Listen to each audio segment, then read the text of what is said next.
Bueno, lo que vamos a ver ahora es que en coordenadas polares la ecuación de las secciones cónicas tiene siempre la misma forma, eh, lo cual es muy interesante, muy útil.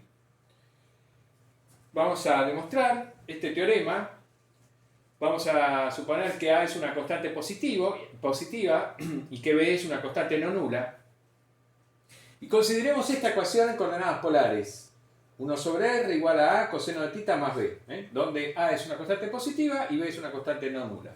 Bueno, ¿qué dice este teorema? Este teorema dice que esta ecuación polar representa siempre a una sección cónica, cuya excentricidad es este cociente, es la constante a dividida el módulo de la constante b.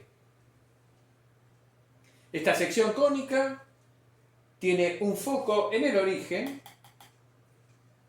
y una directriz L va a ser la recta de ecuación x igual a 1 sobre a. Es decir, considerando un sistema de coordenadas cartesianas ortogonales asociado con las coordenadas polares en la forma habitual, bueno, esta sección cónica tiene una directriz L de esta ecuación. Es la directriz, digamos, asociada al origen. Pero, digamos, la parte importante del teorema es saber que esta ecuación representa siempre a una sección cónica. El requisito es que A sea una constante positiva y B una constante no nula. Y esa sección cónica va a tener esta excentricidad. Bien, entonces si esto me da 1, si esta excentricidad me da 1, entonces vamos a tener una parábola. Si esta excentricidad me da menor a 1, vamos a tener una elipse, y si esta excentricidad es más grande que 1, vamos a tener una hipérbola. Bueno, las circunferencias están excluidas, por supuesto. Digamos, esta no es la ecuación de una circunferencia, pero en coordenadas polares la circunferencia, digamos, concentra en el origen, es r igual a constante, ¿no? R igual a una constante positiva. Bueno, la demostración es directa, ¿no? Escribimos esta ecuación en coordenadas polares. Entonces, bueno, multiplicamos esta ecuación por r, nos queda 1 igual a a por r por coseno de tita más r por b.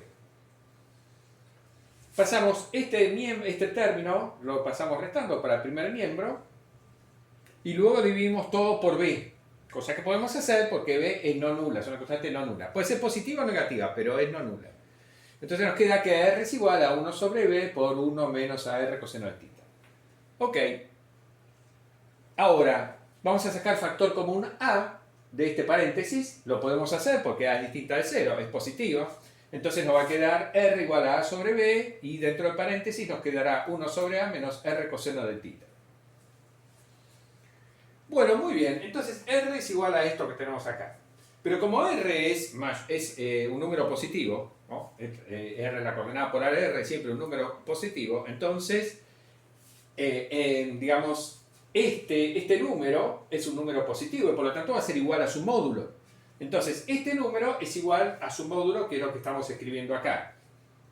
Como a es una constante positiva, por hipótesis, entonces nos queda el módulo de a es igual a, pero nos queda a sobre el módulo de b por el módulo de 1 sobre a menos r coseno de tita. Bueno, si a sobre módulo de b, si a este número lo llamamos epsilon, y si a 1 sobre a lo llamamos d, entonces lo que nos queda es que r es igual a epsilon por el módulo de d menos r coseno de tita. Ahora, cuando pasamos a coordenadas cartesianas, esta ecuación, digamos r igual a epsilon por el módulo de d menos r coseno de tita, lo pasamos al sistema cartesiano asociado. ¿Qué es lo que nos queda? Bueno, r es raíz cuadrada de x cuadrado más y cuadrado, y r coseno de tita es igual a x. Entonces, en el sistema coordenado asociado, esta ecuación polar equivale a esta ecuación que tenemos acá. Pero ahora esta ecuación que tenemos acá nos dice lo siguiente: que si las coordenadas polares de un punto satisfacen esta ecuación, entonces sus coordenadas cartesianas satisfacen esta. Pero eso significa que la distancia del punto P a F es igual a epsilon por la distancia del punto P a L. ¿Dónde? ¿F quién es? Bueno, F es el origen. Y L es la recta de ecuación x igual a D. es decir, x igual a 1 sobre a. En definitiva, entonces, un punto satisface esta ecuación cartesiana si solo si ese punto satisface esta ecuación geométrica. La distancia AF del punto es igual a epsilon por la distancia a la recta L de ese punto, donde F es el origen. Pero bueno, esta ecuación representa una sección cónica, como ya sabemos, como hemos demostrado, con un foco en el punto F, que en este caso es el origen, y con directriz L. En definitiva, entonces, esta ecuación polar representa una sección cónica, como dice el enunciado del teorema, que tiene esta excentricidad y que tiene un foco en el origen. Y que además tiene como directriz asociada a ese foco la recta L de ecuación x igual a 1 sobre a. Todo, todo lo que afirma el teorema, bueno, está demostrado acá.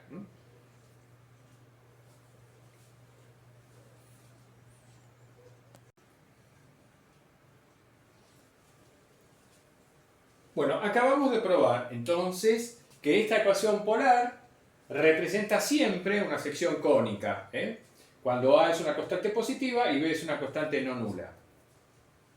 Bueno, veamos ahora que recíprocamente toda sección cónica, no degenerada, excepto la circunferencia, se puede escribir mediante una ecuación polar de esta forma. Entonces vamos a considerar una sección cónica general, cualquiera, no degenerada, descrita como el conjunto de puntos del plano cuya distancia al punto F es igual a epsilon por su distancia a la recta L, donde acá F es un punto en el plano, L es una recta que no contiene a este punto, la directriz, y epsilon es una constante positiva fijada, ¿no? Sabemos que toda sección cónica no degenerada, excepto la circunferencia, se describe de esta manera. Bueno, entonces consideramos este conjunto. ¿Qué hacemos a continuación? Bueno, fijamos un sistema de coordenadas cartesianas ortogonales en el plano, con origen en el punto F y situados los ejes de tal manera que el eje X sea ortogonal a la recta L, a la directriz L, y que la recta L se encuentre a la derecha, digamos así. Entonces, fijando el origen en el punto F y el eje X, de modo que L tenga ecuación X igual a D, con D positivo, acá esta constante positiva D representa, por supuesto, la distancia del punto F a la recta L.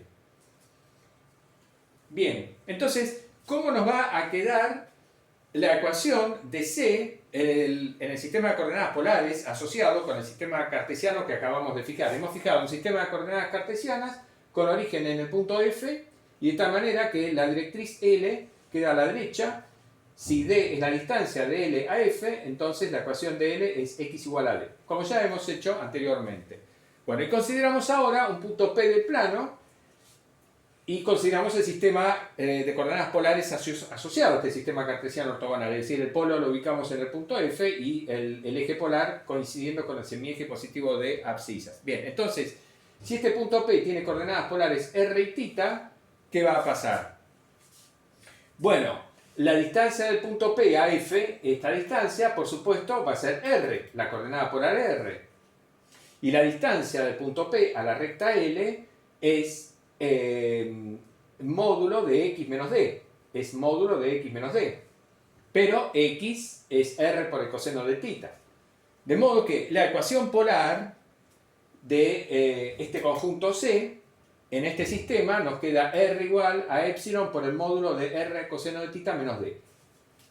Bien, este módulo puede ser igual a R, entramos la constante epsilon adentro del módulo, y entonces lo que nos queda en este miembro puede ser igual a R epsilon coseno de θ menos epsilon por D, o bien el opuesto, epsilon por D menos R epsilon coseno de θ, es decir, R es igual a esto o bien es igual a esto. En el primer caso, si R es igual a esta expresión, entonces lo que nos queda es esto que tenemos acá, y si R es igual a la expresión de abajo, nos queda esto que tenemos acá. En cualquier caso, pasamos dividiendo este factor, acá o acá, y entonces nos queda que R es igual a epsilon por D sobre epsilon coseno de θ más menos 1. Esta sería la forma que adquiriría la ecuación polar de esta sección cónica. La posibilidad de tomar más o menos acá tiene que ver con la hipérbola. En el caso de la hipérbola se va a dar eso. Una rama o la otra. Pero más allá de esa cuestión, cuando invertimos, cuando tomamos el recíproco, digamos, en ambos miembros de esta ecuación, ¿qué nos va a quedar? Que 1 sobre r va a ser igual a 1 sobre d por el coseno de θ más menos 1 sobre epsilon d. Es decir, 1 sobre r nos va a quedar una constante a, que es 1 sobre d, una constante positiva, más un número b, que es este, que puede ser más o menos 1 sobre epsilon d, una constante a por coseno de θ más una constante b, que puede ser positiva o negativa. Pero lo que nos interesaba era mostrar que cualquier sección cónica puede describirse mediante una ecuación polar de esta forma, y eso lo acabamos de mostrar finalmente en este paso. Por lo tanto, toda ecuación polar de esta forma representa una sección cónica, y toda sección cónica puede expresarse mediante una ecuación polar de esta forma.